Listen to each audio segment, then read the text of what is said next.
Muito boa noite e bem-vindos à Hora de Jornal. Moradores de Cumbesa, no distrito de Marraquém, mostram-se agastados com assaltos de que são vítimas de forma recorrente naquele bairro. Os populares alegam tratar-se de reclusos que, à calada da noite, são soltos, uma vez que os mesmos fazem-se transportar numa viatura pertencente aos serviços penitenciários.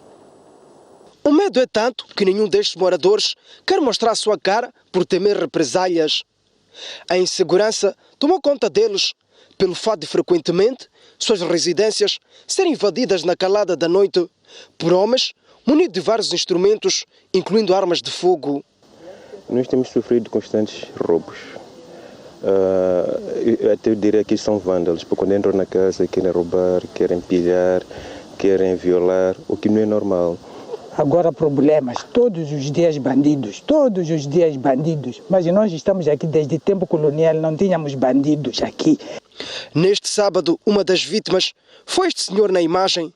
Conta que um grupo composto por 8 homens invadiu sua casa por volta das 3 da madrugada. Invadiram a casa, nesse caso com instrumentos contundentes, conseguiram arrombar a grade e puseram-se no interior da casa, tendo saqueado bens. Mas este não foi o único caso naquela noite de medo. Outras 10 casas também foram vítimas das ações dos malfeitores. Pronto, saltaram algumas casas. Na minha casa passaram, porque o meu vizinho conseguiu apagar disjuntos. Então eles tiveram medo, ali ficou escuro, pronto. Esta é uma das residências em que o seu dono acabou abandonando, porque várias vezes foi vítima de assaltos. Numa dessas incursões dos miliantes estava este homem do meu lado direito. Não vamos mostrar a sua cara, porque ele pediu para que falasse anonimato. Na altura, era trabalhador desta residência. Pode-nos contar o que terá acontecido?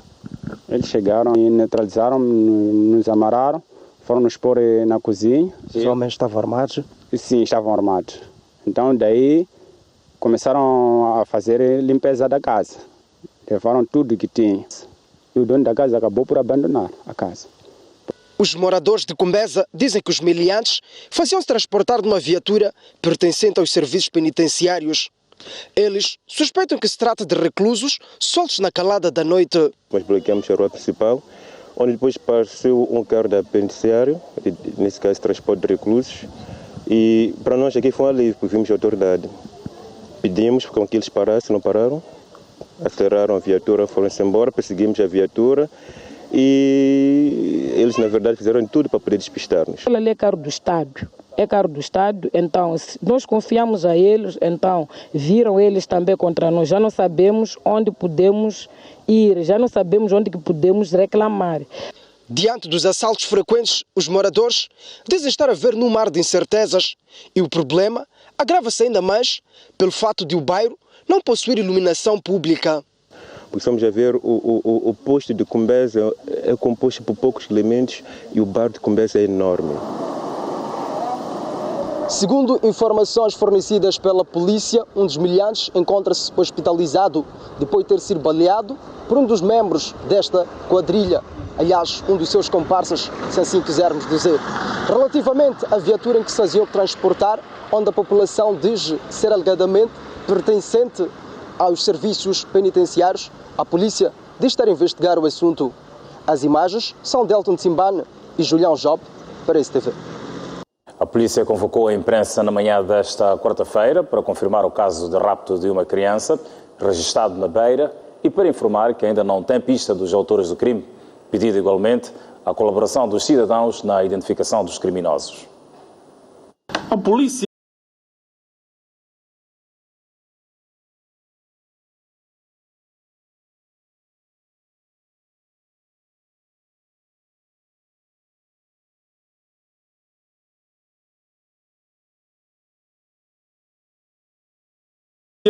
por 3 indivíduos. Cinzenta, portanto, estes interpelaram um nacional quando acompanhava os seus 3 sobrinhos, portanto, a uma escola também cita no bairro de Macute. Estes que, portando uma arma de fogo do tipo pistola e ainda um bastão de choque, teriam ameaçado tanto os 4 indivíduos, neste caso aquele nacional e as 3 crianças, e ainda ameaçado o guarda, já que se encontravam de frente à referida escola, ameaçaram o guarda com o bastão de choque, tendo na altura raptado ou privado a liberdade de uma das crianças para a parte incerta.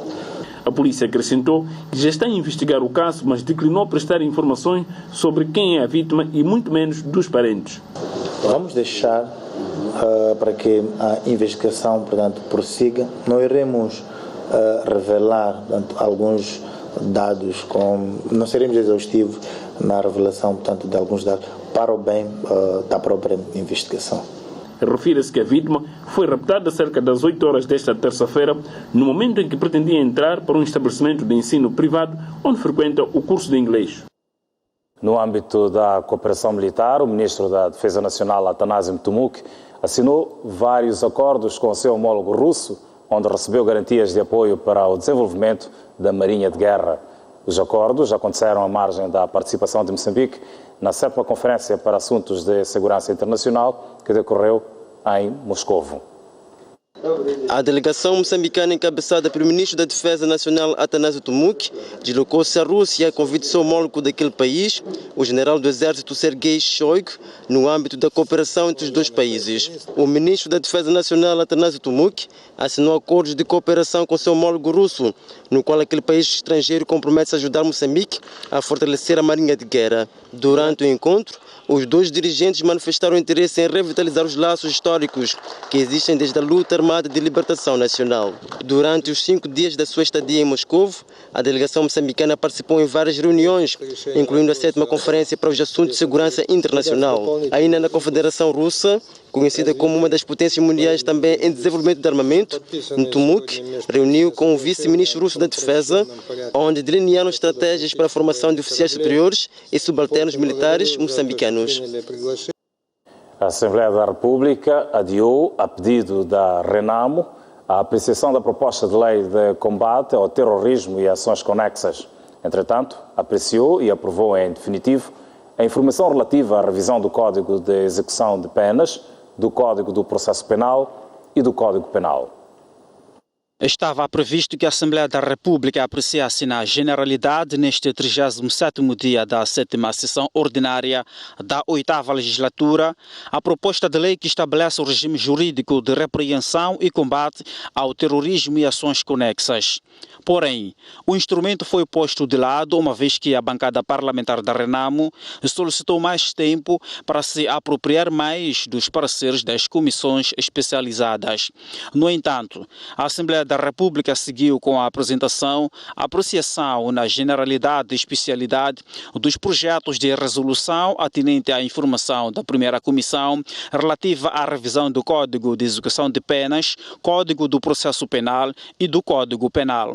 Esta medida permitirá a redução de custos que o Estado suporta com o encarceramento dos reclusos e o descongestionamento dos centros prisionais, que atualmente é um problema generalizado. O objetivo final é a reabilitação e reinserção social do condenado, preparando-o para produzir a sua vida de modo socialmente responsável, bem como a proteção de bens jurídicos e a reparação dos prejuízos causados com a conduta que fundamenta a sua condenação. E esta instrumentalidade do processo é sobretudo para garantir que nenhum criminoso fique sem punição e que nenhum inocente seja condenado, como forma de prosseguir a ideia da realização da justiça, que só é possível obter com a descoberta da verdade material e do restabelecimento da paz jurídica violada. A Assembleia da República vai esta quinta-feira apreciar,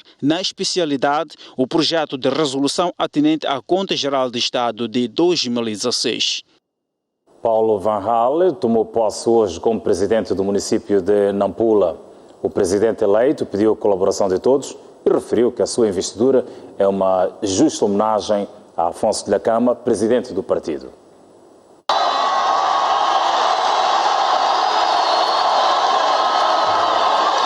Mais um capítulo abre-se na história do município de Nampula. Paulo Paulo Vahanle tomou posse esta quarta-feira como edil da cidade numa cerimônia que teve diferentes momentos. Na sua primeira intervenção como presidente do município, Paulo Vahanle referiu que a sua tomada de posse resulta do trabalho árduo, abnegado e patriótico do presidente do partido, Afonso Djakama. O presente ato de tomada de posse resulta do trabalho árduo, abnegado e patriótico de um grande homem. Por isso, queremos saudar com toda a vênia ao nosso pai, presidente do Partido Renam, Sua Excelência Afonso Macacho Marcelo Djakama. É inquestionável que a nossa vitória seja fruto da boa liderança e orientação sábia.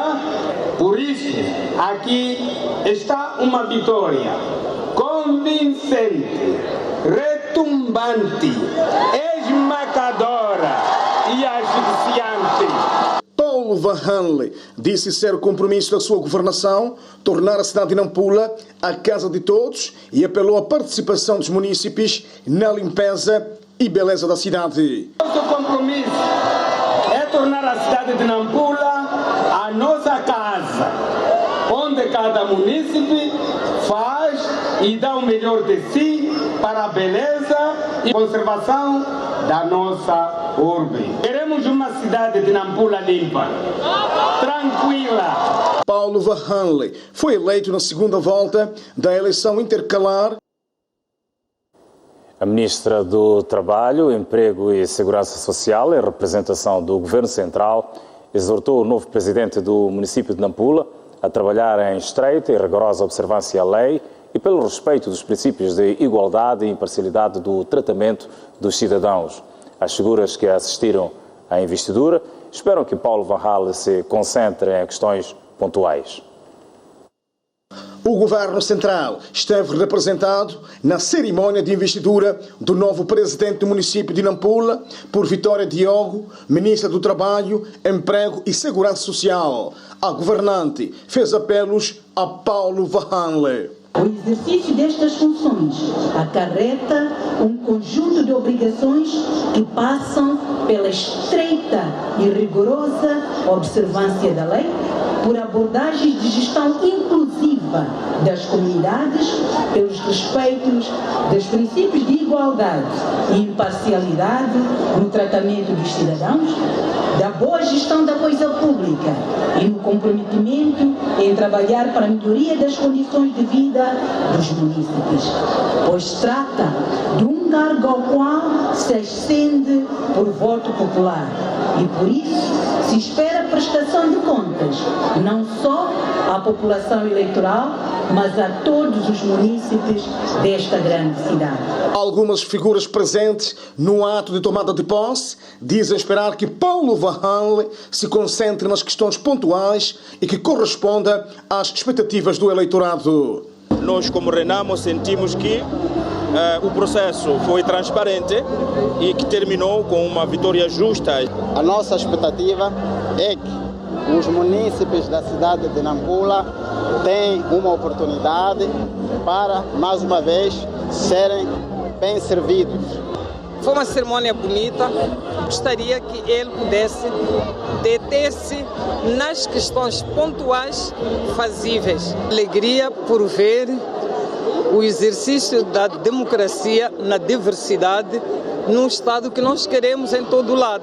Espero que o presidente Paulo Vahanle melhore com a Nampula, continue a atividade que o outro fazia, limpar a cidade. Após a tomada de posse, decorreu a primeira sessão do Conselho Municipal, onde foi apresentado o relatório do fim do mandato.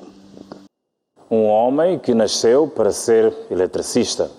Seu principal feito foi iluminar mentes dos moçambicanos. É assim como foi descrito o académico Lourenço do Rosário na sua homenagem hoje em Maputo pelo seu contributo no ensino e no desenvolvimento do país.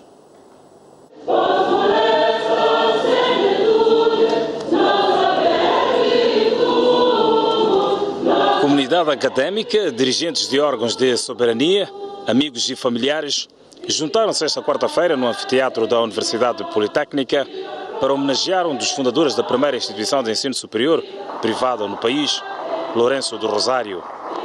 Um homem que não só se destaca pelo contributo no ensino, mas também para o desenvolvimento do país e o alcance da paz efetiva. Quando acabou a quarta classe em Luabo, estava destinado a ser eletricista, porque não havia muitas possibilidades do ponto de vista profissional, tinha lá açucareiro, e ele ia ocupar o lugar do tio que era eletricista, ele também iria ser eletricista. Ele não se tornou eletricista que ia iluminar as nossas casas, queria iluminar as ruas ou as cidades, mas tornou-se o eletricista que tem estado a iluminar mentes. Teu nome ficará para sempre gravado nos anais da história de Moçambique como um dos mais criativos, íntegros e eloquentes arquitetos de humanidades e da sociedade de conhecimento e tecnológica do continente africano. Os feitos de maior destaque de Lourenço do Rosário no ensino superior remontam desde 1995, quando criou a primeira instituição privada de ensino superior. Ficam patentes 3 características do empreendedor, nomeadamente Vítor Nhatitima, um dos primeiros estudantes, descreve o fundador da Universidade Politécnica como um homem empreendedor. A iniciativa de criar um negócio e paixão pelo que faz, utiliza os recursos disponíveis de forma criativa, transformando o ambiente social e econômico onde vive. Aceita assumir riscos calculados e a possibilidade de fracassar. E se atentarmos para o percurso do professor Lourenço do Rosário, percebemos que ele se encaixa perfeitamente a este perfil. O teu contributo não acabou. Nós esperamos ainda muito de ti como instituição. Posso ousar dizer, o país espera ainda muito de ti. Então só te posso desejar, a nome de todos, longa vida, a mesma ousadia.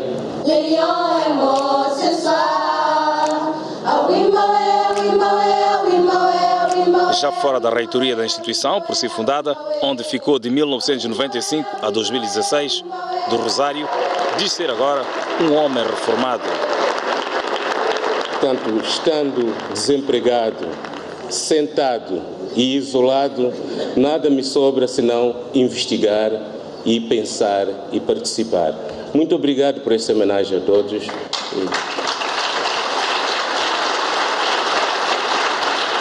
O ex-reitor da Universidade Politécnica é também presidente do Mecanismo Africano de Revisão de Pares, foi presidente do Fundo Bibliográfico da Língua Portuguesa, professor convidado de diversas universidades da Europa, África e Américas, professor titular da Universidade Eduardo Mondlane e presidente do Conselho de Administração da Fundação Universitária para o Desenvolvimento da Educação. Na arena política, Lourenço do Rosário mediou as negociações entre o governo e a Renamo para pôr fim aos conflitos político-militares. É licenciado em Filologia Românica pela Faculdade de Letras da Universidade de Coimbra e doutorado em Literatura Africana, Língua Portuguesa, pela mesma universidade.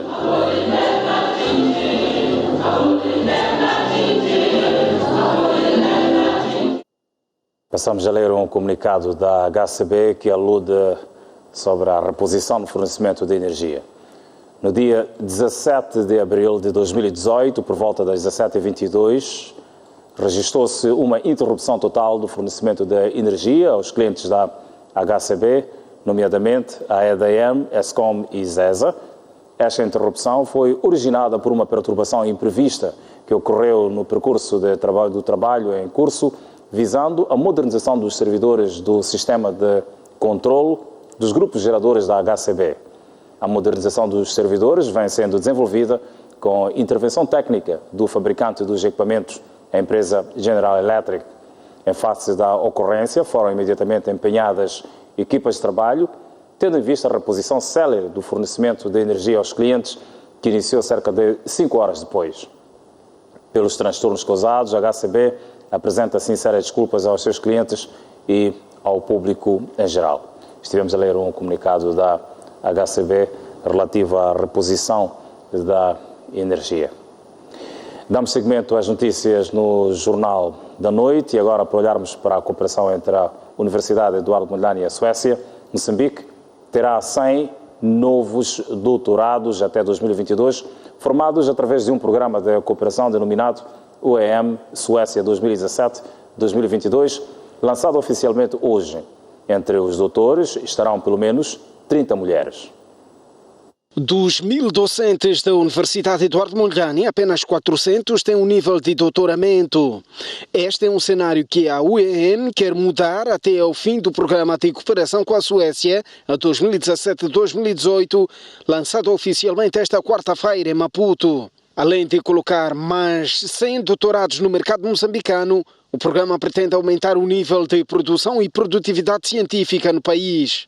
Estudantes e pesquisadores trabalharão em equipas de investigação, providenciando novo conhecimento e soluções para os problemas de desenvolvimento multifacetados. A cooperação entre a UEM e a Suécia existe há 40 anos e o reitor da maior instituição de ensino superior do país, Orlando Quilambo, diz que os resultados já são visíveis. A nossa cooperação tem contribuído para a formação de muitos cidadãos, sobretudo moçambicanos, mas também alguns suecos, com os níveis de licenciatura, mestrado e doutoramento, e que hoje, em Moçambique, na Suécia e no mundo, tem erguido bem alto o estandarte de uma formação de qualidade, como a que é oferecida pela Universidade Eduardo Mondlane, e a bandeira de um exemplo de cooperação, como é esta, que hoje, mais uma vez, se vê renovada.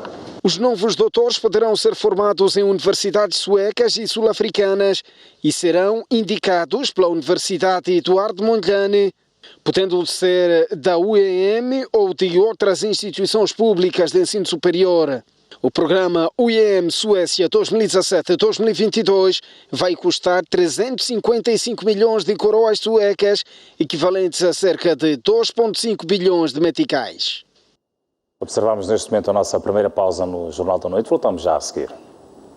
Até já, eu espero por si. Retomamos as notícias no Jornal da Noite. O Partido Frelimo oficializou esta quarta-feira o seu gabinete eleitoral na cidade de Quelimane. Momad Juízo, chefe da Brigada Provincial que está a orientar o encontro, defendeu, na ocasião, que a vitória do partido é um imperativo e, por isso, os camaradas devem estar preparados para a frente que se segue. A oficialização deste gabinete, como é de conhecimento de todos os camaradas, está inserida, portanto, no nosso princípio, o princípio da Frelimo, de que a vitória prepara-se, a vitória organiza-se.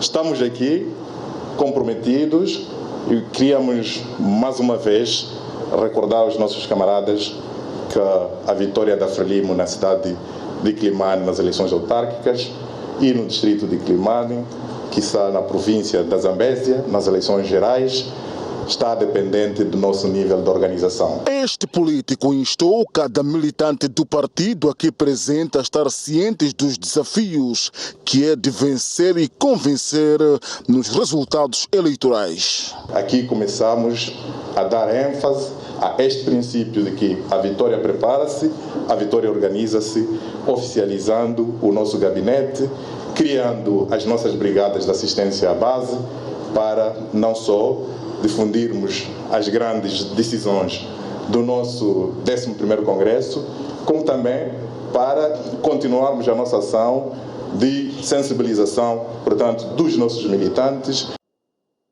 Celebra-se esta quarta-feira o 38º aniversário do Zimbábue. À semelhança de outros pontos daquele país, a data foi celebrada com pompa e circunstância na província de Manicaland, onde a governadora local disse que este ano a data é celebrada numa altura em que o Zimbábue está focado na restauração econômica. Sob o lema Restauração Socioeconômica e Reintegração Internacional, os zimbabueanos celebraram sua independência conquistada a 18 de abril de 1980. A governadora da província de Manicaland, que falava por ocasião da passagem da data, considerou que o desafio do novo governo é facilitar investimentos para a recuperação da economia devastada ao longo dos 37 anos da liderança de Robert Mugabe. Zvakaitika muZimbabwe after 37 years. O que aconteceu é que ao longo dos 37 anos, Zimbábue foi governado pelo mesmo presidente. Há muita coisa que ficou desorganizada na era do ex-presidente. Alguns tiraram proveito da sua idade avançada e desvirtuaram os propósitos da independência. Esta é a nova era em que precisamos dos países vizinhos. Queremos melhorar os setores de agricultura, indústria, entre outros setores.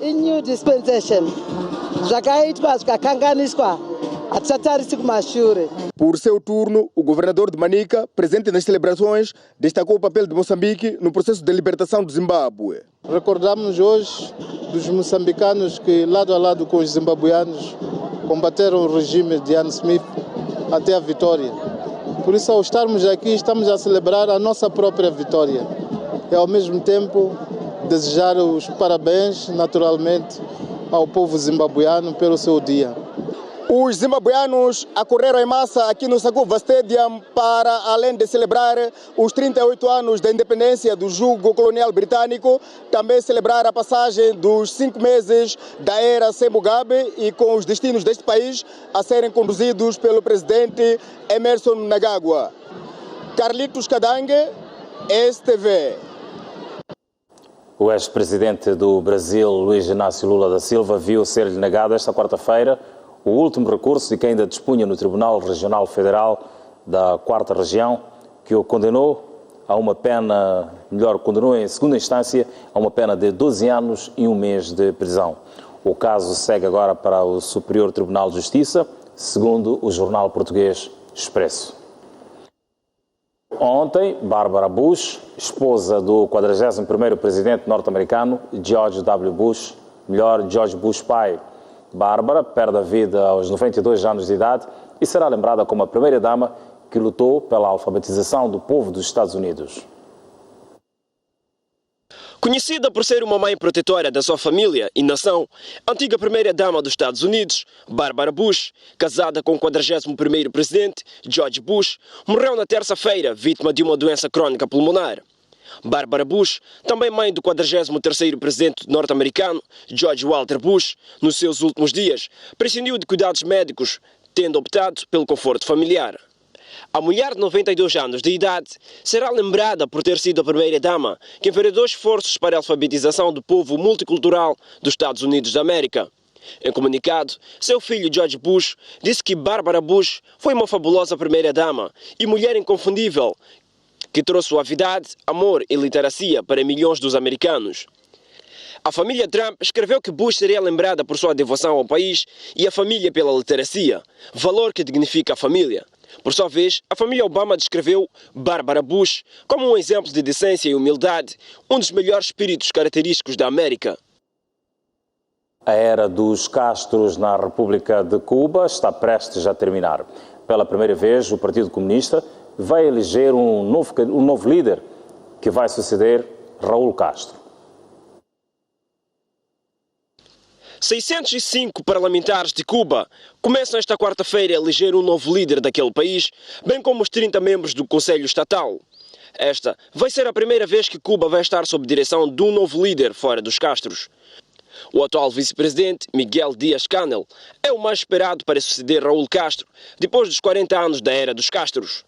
O povo cubano mantém-se pouco otimista sobre a nova liderança, pois acredita que Miguel Díaz-Canel, embora seja sócio-liberal, continuará com políticas conservadoras, numa altura em que a economia de Cuba regrediu muito do que na era em que o país tinha apoio da União Soviética. Com a crise econômica da Venezuela, país vizinho, e o esfriamento em relações entre Estados Unidos e Cuba, causado pelas políticas de Donald Trump, Cuba tem maior desafio de apostar em novas políticas para reavivar a economia. Vem a altura de observarmos mais uma pausa, mas antes a previsão do estado de tempo para as próximas 24 horas do país. Começamos pela cidade de Maputo, que poderá ter uma máxima de 34 graus Celsius, mínima de 25, 32 de máxima para Xai-Xai e 20 de mínima, para Inhambane uma máxima esperada de 33 graus Celsius, mínima de 21 graus. Beira poderá ter uma máxima de 30 graus, mínima de 22, 28 de máxima para Chimoio, 13 de mínima, para Quilimana, previsão de 32 de máxima, 22 de mínima, e Tete poderá ser a cidade mais quente com uma máxima de 35, mínima de 21 graus. Nampula poderá ter máximas de 29 graus, mínima de 25, Para Pemba, a previsão de 31 de máxima, 23 de mínima, e Lixinga vai estar fresquinha com uma máxima esperada de 25 graus Celsius, mínima de 16 graus. A previsão do tempo é-lhe oferecida pela Índico Seguros. Damos seguimento às notícias no Jornal da Noite e agora para olharmos para o desporto. Arlindo Mapande oficializou esta quarta-feira a sua candidatura à presidência do Clube de Desportos da Machacane para as eleições agendadas para 28 deste mês de abril. Esta candidatura, segundo os mandatários, é dos sócios do clube. É o primeiro candidato a formalizar a sua intenção de dirigir os tricolores pelos próximos 4 anos, em substituição de Ernesto Júnior, atual presidente. Arlindo Mapande, que lançou a sua candidatura no passado sábado, assume o compromisso de tirar o clube da letargia em que se encontra, apresentando uma candidatura que assegura ser dos sócios. Queremos voltar a lutar pelos títulos em todas as modalidades, queremos voltar a formar jogadores, queremos ter academia e queremos dar uma dignidade aos nossos atletas, dando contratos de longa duração, reabilitar o nosso campo. Em 2019, isso não é uma promessa, é uma realidade. Em 2019 queremos voltar a jogar no campo daqui da Baixa, não é? A candidatura de Arlindo Mapande apresenta 4 linhas gerais, nomeadamente a componente desportiva, infraestrutural, marketing e financeiro. O objetivo é devolver a mística aos machacas. Esta é uma candidatura de sócios. Queremos trabalhar com sócios, queremos transformar tudo que é adepto do Machacane em sócio do Clube de Desportos do Machacane, criando uma categoria de sócios onde as pessoas sabem que aderindo ao pacote de sócios do Machacane tem vantagens e tem benefícios para isso aí. Os sócios são os donos do clube e chegou a altura dos sócios agirem como tais. As eleições à presidência do Machacane estão marcadas para 20 de abril corrente e até o momento apenas existe um único candidato. A capital moçambicana, Maputo, será palco no próximo mês de junho da primeira edição da Meia Maratona Internacional de Maputo, um evento que espera envolver 2.000 atletas entre nacionais e estrangeiros. De acordo com a organização, pretende-se que a prova seja anual. Trata-se de um evento que se espera seja uma marca no calendário de provas de atletismo a nível nacional e do continente africano. Para a primeira edição, a realizar-se no dia 17 de junho, a organização já firmou contrato com alguns atletas internacionais com boas marcas para garantir maior competitividade. A meia maratona começa e termina no Conselho Municipal de Maputo e irá percorrer 21 quilómetros. Não há nenhum atleta que a organização convida, nenhum deles vem correr de graça, nenhum. O atleta que está aí nessa lista, que vocês têm aí, todos eles são convidados pela organização, todos eles são pagos pela organização. Mas em termos de prémios nós tínhamos começado $3.000 o primeiro, 2.500, vai baixando até ao 10º.